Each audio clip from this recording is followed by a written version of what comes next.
warahmatullahi wabarakatuh. Hello friends, our introduction is from Group 11, which consists of Akifilmiah, NIM 49 as a speaker, Afnan Nur Hanifah, NIM 56 as a speaker, Suci Rahmawati, NIM 70 as a speaker, and myself, Hapsari Cahyaning Putri, NIM 65 as moderator. Here, Group 11 will deliver material on assessment in learning English at ME.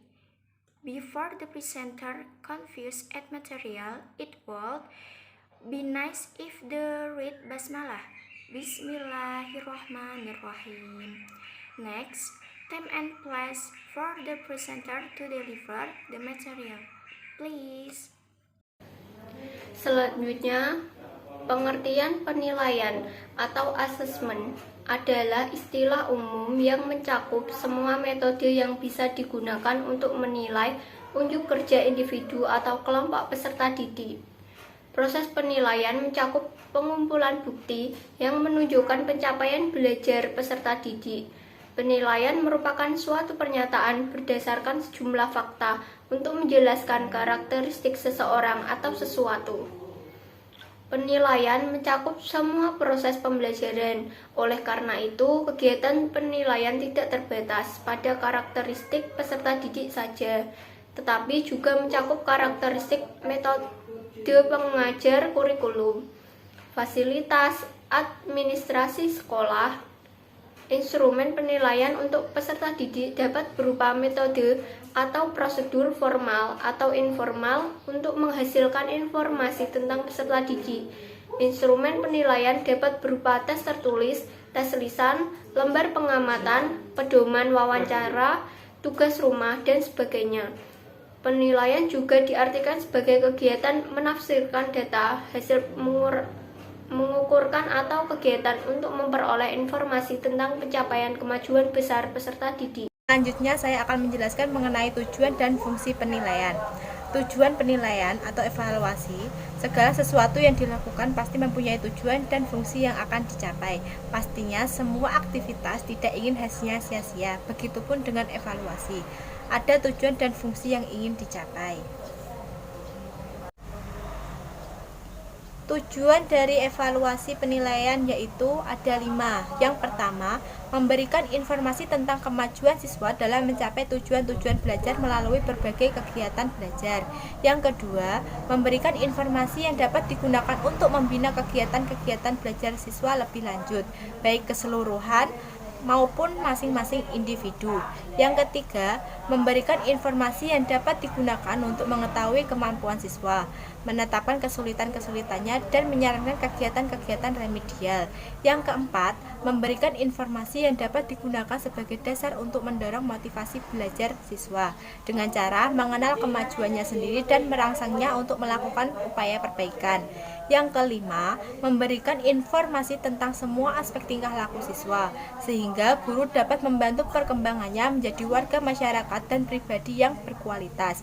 Yang keenam, memberikan informasi yang tepat untuk membimbing siswa memilih sekolah atau jabatan yang sesuai dengan kecakapan, minat, dan bakatnya. Selanjutnya yaitu fungsi penilaian. Itu ada 6. Yang pertama, fungsi edukatif. Evaluasi adalah suatu subsistem dalam sistem pendidikan yang bertujuan untuk memperoleh informasi tentang keseluruhan sistem dan atau salah satu subsistem pendidikan. Bahkan dengan evaluasi dapat diungkapkan hal-hal yang tersembunyi dalam proses pendidikan.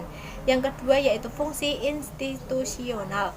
Evaluasi berfungsi mengumpulkan informasi akurat tentang input dan output pembelajaran di samping proses pembelajaran itu sendiri. Yang ketiga yaitu fungsi diagnostik. Dengan evaluasi dapat diketahui kesulitan masalah-masalah yang sedang dihadapi oleh siswa dalam proses atau kegiatan belajarnya. Yang keempat yaitu fungsi administratif. Menyediakan data dengan kemajuan belajar siswa yang ada pada gilirannya berguna untuk memberikan sertifikasi atau tanda kelulusan dan untuk melanjutkan studi lebih lanjut atau untuk kenaikan kelas. Yang kelima, fungsi kurikuler. Fungsi menyediakan data dan informasi yang akurat dan berdaya guna bagi pengembangan kurikulum. seperti perencanaan, uji coba di lapangan, implementasi, dan revisi. Yang keenam, fungsi manajemen. Komponen evaluasi merupakan bagian integral dalam sistem manajemen. Hasil evaluasi berdaya guna sebagai bahan bagi pimpinan untuk membuat keputusan manajemen pada semua jenjang manajemen. Oke, materi selanjutnya adalah tentang jenis-jenis penilaian atau assessment. Penilaian pendidikan sebagai proses pengumpulan dan pengolahan informasi untuk mengukur pencapaian hasil dari belajar peserta didik yang mencakup tentang penilaian otentik, penilaian diri, penilaian yang berbasis portofolio, ulangan, ulangan harian, ulangan tengah semester, dan ulangan akhir semester. Yang pertama ada penilaian otentik, yaitu penilaian yang dilakukan secara komprehensif untuk menilai aspek sikap, pengetahuan, keterampilan, mulai dari input sampai dengan output. Penilaian otentik bersifat alami, apa adanya, dan tidak dalam keadaan tertekan. Yang kedua ada penilaian diri, yaitu penilaian yang dilakukan oleh diri sendiri peserta didik secara reflektif untuk membandingkan posisi relatifnya dengan kriteria yang telah ditetapkan. Yang ketiga ada penilaian berbasis portofolio, yaitu penilaian yang dilakukan untuk menilai keseluruhan entitas proses belajar peserta didik yang termasuk dalam penguasaan perseorangan dan kelompok yang ada di dalam kelas maupun di luar kelas pada kurun waktu tertentu. Yang keempat ada ulangan, yaitu proses penilaian untuk mengukur pencapaian kompetensi peserta didik secara berkelanjutan dalam proses pembelajaran untuk memantau kemajuan dan perbaikan hasil belajar peserta didik. Yang kelima ada ulangan harian, yaitu penilaian yang dilakukan secara periodik untuk menilai kompetensi peserta didik setelah menyelesaikan satu subtema. Nah, ulangan harian terintegrasi dengan proses pembelajaran yang lebih digunakan untuk mengukur aspek pengetahuan dalam bentuk tes tulisan tangan, atau dengan penguasaan.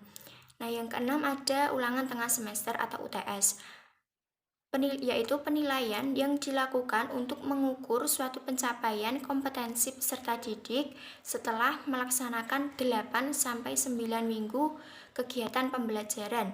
Yang ketujuh ada ulangan akhir semester atau UAS, yaitu penilaian yang dilakukan untuk mengukur pencapaian kompetensi peserta didik di akhir semester. Yang kedelapan ada writing atau menulis, yaitu menulis kata, ungkapan dengan ejaan dan tanda baca yang baik dan benar. Yang kesembilan ada reading atau membaca, yaitu membaca nyaring serta memahami makna yang terdapat di dalam instruksi informasi dan teks deskripsi bergambar dan sangat sederhana. Yang ke-10 ada listening atau mendengarkan, yaitu penilaian bahasa Inggris secara listening digunakan untuk memahami instruksi informasi dan cerita dalam bentuk sederhana yang disampaikan secara lisan. Lalu yang ke penilaian lainnya, selain penilaian tadi ada juga beberapa jenis penilaian. Antara lain ada uji tingkat kompetensi atau UTK, itu merupakan kegiatan pengukuran yang dilakukan oleh satuan pendidik untuk mengetahui pencapaian tingkat kompetensi. Cakupan UTK meliputi sejumlah kompetensi dasar yang mempresentasikan kompetensi inti dan kompetensi tersebut dan tingkat kompetensi tersebut. Selanjutnya ada ujian mutu atau mutu tingkat kompetensi atau UMTK, yaitu kegiatan pengukuran yang dilakukan oleh pemerintah untuk mengetahui pencapaian tingkat kompetensi. Cakupan UMTK meliputi sejumlah kompetensi dasar yang mempresentasikan kompetensi inti pada tingkat kompetensi tersebut. Penilaian yang dilakukan secara holistik meliputi penilaian sikap, pengetahuan, dan keterampilan untuk setiap jenjang pendidikan, baik selama pembelajaran berlangsung atau penilaian proses, maupun setelah pembelajaran selesai atau penilaian hasil belajar. Selanjutnya yaitu teknik-teknik penilaian atau asesmen. Teknik penilaian adalah metode atau cara penilaian yang dapat digunakan guru untuk mendapatkan informasi mengenai keadaan belajar dan prestasi peserta didik. Teknik penilaian yang dapat digunakan oleh guru antara lain, yang pertama ada teknik penilaian formal atau tes. Teknik tes adalah cara mengungkap perilaku siswa yang akan memberikan informasi kepada guru mengenai kemampuan berbahasa mereka. Contoh teknik tes yang umum digunakan antara lain yaitu pilihan ganda, jawaban pendek, tes melengkapi, tes menjodohkan, tes benar salah, dan close prosedur. Kemudian teknik yang kedua yaitu pengembangan tes keterampilan berbahasa. Yang pertama ada keterampilan menyimak. Contoh keterampilan menyimak yaitu menyimak dan membedakan bunyi, menyimak dan memilih gambar yang cocok, menyimak dan menjodohkan dua buah gambar, menyimak dan menunjukkan benda atau mengikuti perintah, dan menyimak sebuah deskripsi dan menggambarkan atau mewarnai sebuah gambar. Keterampilan yang kedua yaitu keterampilan berbicara.